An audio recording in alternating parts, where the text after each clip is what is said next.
सबसे इम्पोर्टेंट मैं समझता हूँ कि जो डेवलपमेंट है, जो बड़ी फॉर रीचिंग है, दो हमने देखी हैं डेवलपमेंट्स, दोनों को हम बड़ा इंटरप्रेट कर सकते हैं।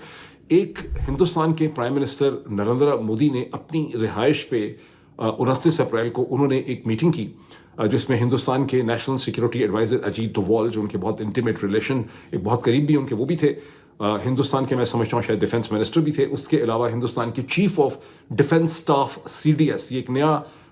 ऑफिस है जो चंद साल पहले क्रिएट किया था, मेरे ख्याल बीजेपी ने ही क्रिएट किया था 2014 के बाद। उसके अलावा तीनों सर्विस चीफ, इंडियन आर्मी के चीफ, इंडियन नेवी के चीफ, इंडियन एयरफोर्स के चीफ उस मीटिंग में शामिल थे, और इसको बड़ा वाइडली रिपोर्ट भी किया गया है। इसमें नरेंद्र मोदी ने, जो इसकी हेडलाइन लगी है, उन्होंने अपने सर्विस चीफ्स को ऑथराइज किया है कि आप मुकम्मल तौर पर, प्राइम मिनिस्टर ने उनको आज़ादी दे दी है कि वो ये, यानी आज़ादी किस चीज़ की दी है, उनको ऑथराइज कर दिया है कि वो हर किस्म का टैक्टिक यूज़ कर सकते हैं, मोड ऑफ ऑपरेशन,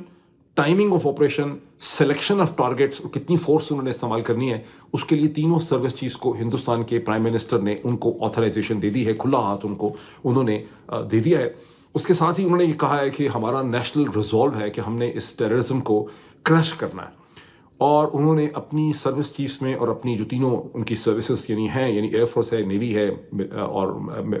आर्मी है, एयरफोर्स है, नेवी है, उस पर उन्होंने कंप्लीट मुकम्मल एहतमाद का उन्होंने इजहार किया है। So this is a major important development, जिसकी मुख्तलिफ तरीके से, जिसकी इंटरप्रटेशन जो है वो इस वक्त हिंदुस्तान में, पाकिस्तान में, दुनिया में की जा रही है, including the most important critical publications of the world.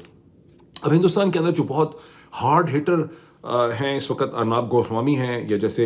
Major गौरव आर्या हैं, इस तरह के और भी बहुत से लोग हैं, हार्ड हिटिंग बहुत इस वक्त हिंदुस्तान में हो रही है। उन्होंने इसका मतलब ये निकाला है कि प्राइम मिनिस्टर नरेंद्र मोदी ने ऐलान जंग कर दिया है पाकिस्तान के ख़िलाफ़, और अब पाकिस्तान बहुत जल्दी, यानी एक आध दिन, 2 दिन के अंदर ही जंग जो है वो पाकिस्तान पे इम्पोज कर दी जाएगी। मतलब this is how Arnab Goswami ने, बहुत से और लोगों ने इसे इंटरप्रेट किया। और इसमें जिस चीज़ को अगर ऐड कर दे कि पाकिस्तान के डिफेंस मिनिस्टर ख्वाजा आसिफ ने कोई 2 दिन पहले दुनिया की खबर एजेंसी रॉयटर्स को उन्होंने जो इंटरव्यू दिया, उसमें भी उन्होंने ये कहा था कि पाकिस्तान की मिलिट्री ने और पाकिस्तान की आर्मी ने हुकूमत को ये ब्रीफ किया है कि अगले 3-4 दिन के अंदर जंग हो सकती है, हिंदुस्तान का एक हमला हो सकता है। पाकिस्तान की एयरफोर्स, पाकिस्तान की नेवी, मिलिट्री जो है, नेवी का तो कितना पता नहीं रोल है क्या, बहरहाल मिलिट्री उस हिसाब से बिल्कुल तैयार है। तो ये ज़ाहिर है, इस चीज़ को जब रखें तो आपको एक पूरा सिनारियो आपके सामने बिल्डअप होता हुआ आपको नज़र आता है। लेकिन हिंदुस्तान के फोर्स मैगजीन के जो एडिटर हैं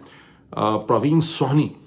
उन्होंने एक ट्वीट किया है इसके बाद, यानी हिंदुस्तान के प्राइम मिनिस्टर ने जो ऑथराइजेशन दी है अपने सर्विस चीफ्स को, उसके बाद उन्होंने कहा है कि इससे अब ये साफ पता चलता है कि कोई हॉट वॉर, यानी कोई बहुत बड़ी जंग जो है वो यहाँ बरे सगीर में नहीं होने चली।